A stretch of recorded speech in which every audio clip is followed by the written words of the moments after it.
The last step in the problem-solving process is the perfection stage. This is where we want to reevaluate everything and see if we need to go back and change anything. Now, I don't want you to think the third step we just went over is a rough draft of any sorts. You should deliver a finalized product that you feel best solves the problem or problems at hand. However, with that said, there is always room for improvement, especially when it comes to dealing with web applications. In the perfection stage, the first thing Jack does is define the problem and look at it with a fresh set of eyes. Here are the original problems. First, it was hard to find. Second, there was no brand identity. Third, Peter's Pies needed to bring the experience to the people. Now let's evaluate Jack's approach and solutions to those problems. Did he design a solution to make the bakery more visible? Yes. Jack gave them signage, local advertisement, and a website, including Google Maps and a promotion on Yelp, which provided 10% off for all the new customers. Is the brand consistent? Yes. Jack designed a style guide, and all of the media looks and feels the same. Did we bring the experience to the people? Absolutely. The product shots on the site show off the pies to the fullest.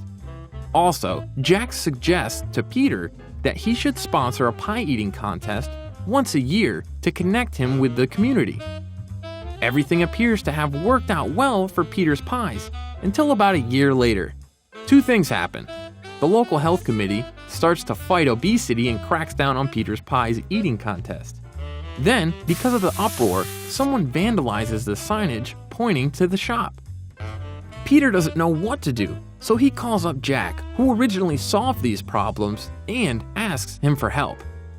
You might be asking yourself, why would Peter call Jack about these issues? They have nothing to do with design aesthetics or code development.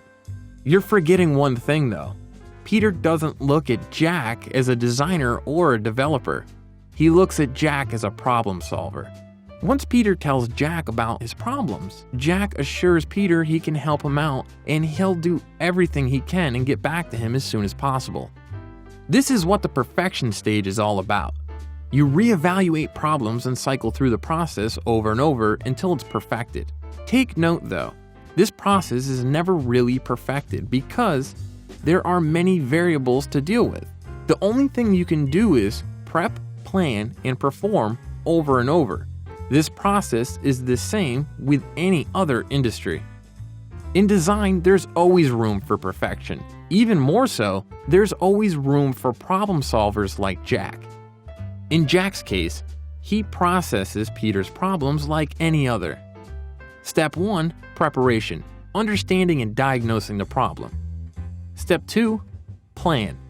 Jack calls Peter and tells him that he has a plan to solve his problems.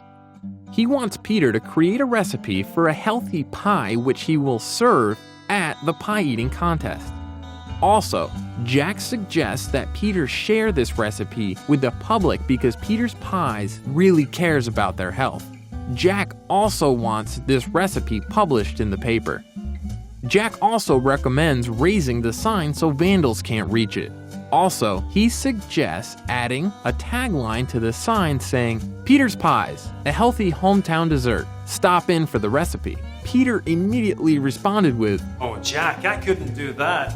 That would be giving my secrets away. That'll ruin my business." Peter, no one could bake a pie like you. Even if they tried as hard as they could, it would take years of practice and training to perfect your skill. They'll keep coming back because you're the best. You know, Jack, you might have a point. I like this idea. Peter agrees, and Jack puts the idea into action.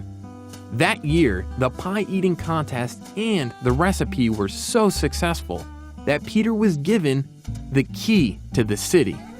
To this day, the signage and tagline hangs high above the street, where people are guided into the shop for Peter's one-of-a-kind recipe. Being a great problem solver takes time and practice. You must stay humble and positive when creating a solution. Always be ready for critiques and never let your ego get the best of you.